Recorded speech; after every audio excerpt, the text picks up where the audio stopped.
ሳቁባት ሳቁባት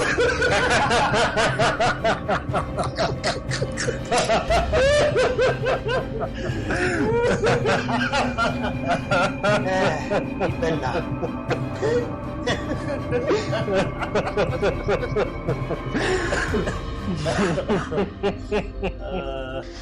አይ እየቀለዳችሁ መሆን አለበት። በቃ ማለት እናዝናለን እንግዲህ ያው የቤታችንም አጋር ስለሆንሽ ትንሽ እናዝናናሽ ብለን ነበረ። ያው ተሳካልን እሱ አይደል ብራንካችን። ምን በዚህ ነው የምታዝናናው? በማለት አንድም ስታስቀሪ ልብሱን ወሰጅና መልሽ። ከዚህ አንድ ነገር ተማሪ። ይሄን ሁሉ ያደረገችለትን ቅድስትን ብሩክ ከዚህ ቤት የሚያባርር ስብዕና ያለው ከሆነ ብሩክ ላንቺም የሚጠቅም ባል ያው አላማሽ ሁሉ ታውቋል። በይ ይዘሽ ግቢ።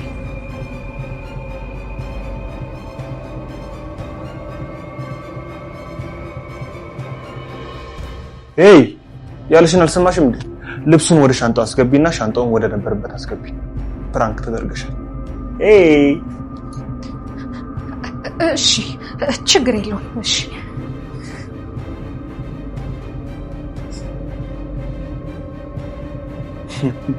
ተሳክቷል።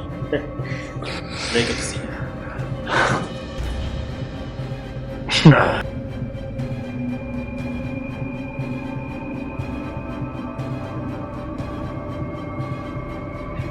እሺ እዚህ ልተኛ ነው። ስትናፍቂኝ ጊዜ መጣው። ምን ነው ልመለስ? አሁንም እየቀለድክብኝ ነው? ምንድነው? ዛሬኛ እዚህ ነው የምተኛው። አንቺን ሌላ ክፍል ተዘጋጅቶልሻል። በጣም ይቅርታ። እስካሁን ደግሞ ክፍሌን ስለለቀቅኩልሽ እንድታመሰግኝ ይገባል። አሁን ወደ ክፍልሽ ግቢ። ተነሽ። ሶስታችሁም እዚህ ልተኙ? አዎ ላንቺ ሌላ ክፍል ተዘጋጅቶልሻል። ይቅርታ እና እስካሁን ክፍሌን ስለለቀቅኩልሽ እንድታመሰግኝ ይገባል። አሁን ቶሎ ብለሽ ወደ ተዘጋጀልሽ ተነሽ።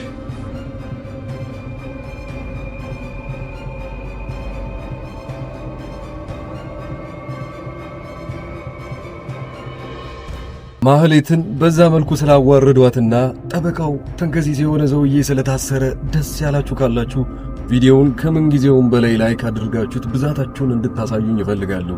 ሌላው ነመድብል ብሩክ ሆነው ሞገስ አንድ ላይ የዛቱት ተረኛው ዝና ነው ብለዋል ማለት ነው።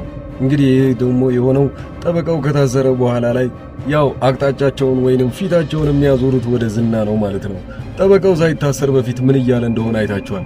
እንደዛ ሲርበተበትና ከዛ ክፍል በየትኛው ቀዳዳ ልውጣ እያለ ሲጨነቅ እንደነበር አይታችኋል። ግን በዛው አጋጣሚ ለሷ ሲነግራት እንደነበረ ለሉላ አንቺ እኔን መቀመቅ ከተሽኝ ብቻሽንማ አታሸንፊኝ፣ አንቺንም ይዤሽ ገደል እገባለሁ ይልና ወደ ዝና ቀጥታ ይደውልለትና ቶሎ ብሎ እሷ የምትኖርበትን ቦታና የት እንደሚያገኛት ወዲያውኑ ደውሎ ይነግረዋል። ነገር ግን ይናገረው እንጂ ያኔ እንደዛ ቢሆንም ግን ሉላና ሞገስ አንድ ላይ ሆቴል ቀይረው ሌላ ጊዜውም ቢሆን እዛ መቆየት እንዳለባቸው መድብልና ብሩክ አንድ ላይ ቀድሞ ተነጋግረውበት ነበረ።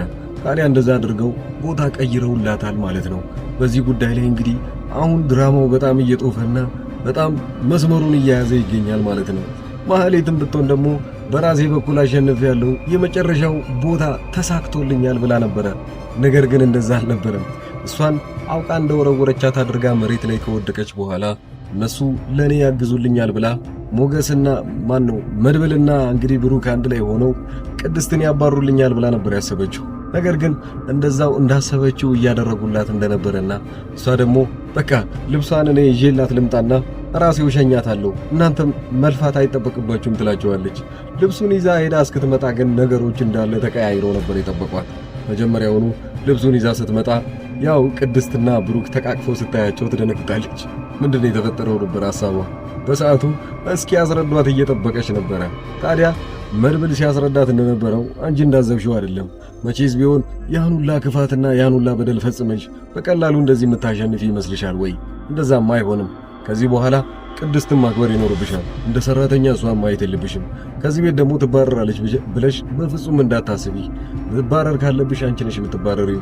ጸባይሽንና ነገሮችንም ማስተካከይ ከሆነ እዚህ እስካሁን ድረስ ከኛ ጋር የቆየሽው ታግዢናለሽ። እነዚህናም ካሌም ሞሲሳም ይታሰራል ብለን ስላሰብን እንጂ እዚህ የምትቆይበት ሌላ ምክንያት እንደሌለሽ ወቂ። የሱ ሚስትም ሆናለሁ ብለሽ ዘበት ነው። ያኔ ይሄንን ነገር መቼም እንደማይሆን ወቂ ብለው ቁርጧን ይነግሯታል ማለት ነው። ያኔ ማህሌት በጣም ነበር የደነገጠችው። ምን ማድረግ እንዳለባት አታውቅም። ልብሱንም ካመጣሽበት መልሽ ተብላ ወዲያውኑ ወደ ቦታዋ ታስቀምጣለች። ግን አንድ ሰዓት ላይ ክፍሏ ቁጭ ብላ ከዝና ጋር ስታወራ ያኔ ብሩክ ነገሩን ይጠረጥርና ወደ ክፍሏ ጠጋ ብሎ በማዳመጥ ባለበት ሰዓት ላይ ግን ክፍሏ እንደተዘጋ ስለሚያውቅ በደንብ እንደማይሰማው ያኔ ትንሽ ከፍቼ ላዳምጥ ብሎ ሲከፍተው ያው ማህሌት ትሰማዋለች ማለት ነው። በሩን ማንም ይሁን ማንም ብቻ የሆነ ሰው እንደነካው ታውቅና ወዲያውኑ ነገሮቿን ሐሳቦቿን ትቀይራለች። እኔ ከባለቤቴ ጋር ነው በሰላም መኖር የምፈልገው። እስካሁን ድረስ ህይወቴን አበላሽተህብኛል። በቃ ተወኝ። ከዚህ በኋላ ያንተን ነገር አልሰማም እያለች ጮክ ብላ ታወራለች። ከበሩ ጀርባ ማን ይሁን ማን እያዳመጣት ያለ ሰው እንዲሰማ ፈልጋ ማለት ነው። ብሩክ ግን በሰዓቱ ያንን ነገርም እየሰማ ነው። እውነትም ሰምቶ ሊያምናት ይችል ይሆን ወይ? ይሄ አደገኛው ነገር ነው።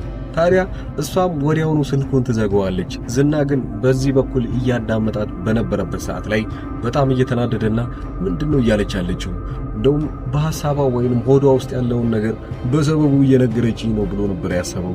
ዝና በሌላ በኩል እንግዲህ ፖሊሶቹ ወይንም አንድ ፖሊስ ለነ መድብልና ለነ ብሩክ ይሰራል ብሎ ያሰበውን ፖሊስ አጥምዶ ይዞታል።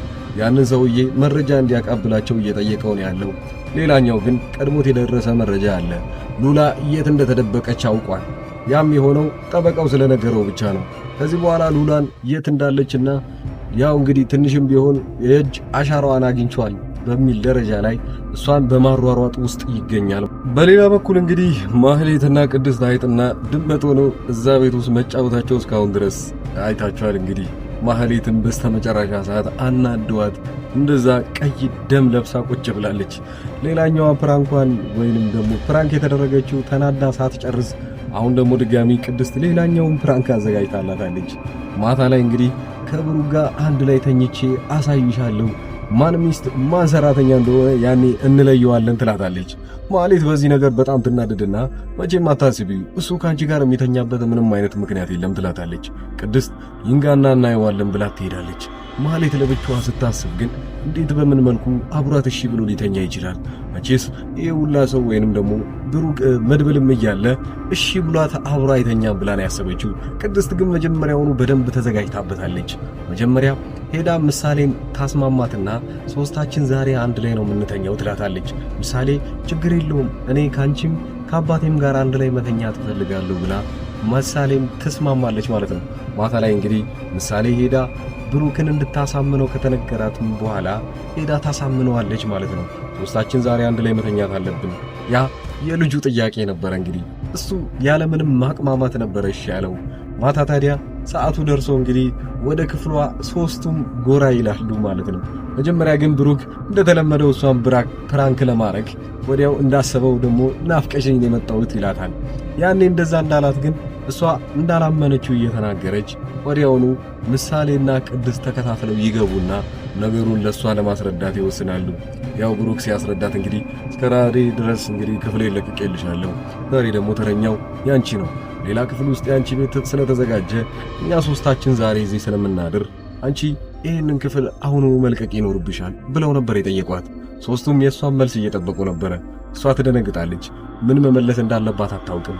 ወዲያውኑ ቅድስትን አይኗን እያየች ቀን ያለቻትን ነገር እያስታወሰች ዛሬ ይንጋና እናየዋለን ያለችውን ነገር ወይንም ደግሞ አብረን እንደምንተኛ እየነገረቻት የነበረውን ነገር በተግባር ልታደርገው እንደሆነ ሰማች። ወዲያውኑ እንደተሸነፈች ገብቷት በጣም እየተናደደች ምን መወሰን እንዳለባት ሳታውቅ ነበረ ድራማው ያለቀው። ቀጣዩ ክፍል ላይ ምን የሚፈጠር ይመስላችኋል? እንደዚህ የገፋፏትና ማህሌትን የሚያናዷት ከሆነ እሷም በፊት የምትሰራውን ተንኮል ማድረጓንም ማትረሳ ይሆናል። እንደውም ቅድስት ከዚህ በላይ በጣም የምታበሳጫት ከሆነ ቅድስት ላይ አይሆነ ነገር ልታደርግ ትችላለች። ይህም ድራማው ላይ አስፈሪው ነገር ሆኖ እናገኘዋለን። ማህሌት ግን በዚህ መልኩ እያበሳጯትና ቤቱን ለቃ በራሷ እንድትወጣ ማድረግ ራሱ ይችላሉ።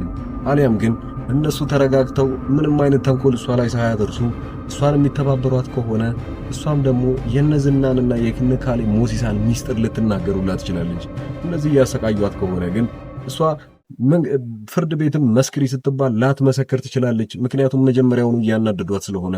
ቀጣዩ ክፍል ላይ ምን ትጠብቃላችሁ? ይህንን ቻናል እስካሁን ድረስ እያዳመጣችሁኝ ያላችሁት ብቻ ቻናሉን ሰብስክራይብ እያደረጋችሁት እንድታሳድጉት ጠይቃችኋለሁኝ። ሌሎች ድራማ እንዲሰሩ የምትፈልጉትም ካለ ኮሜንት ማስቀመጣችሁን አትርሱ። መልካም ጊዜ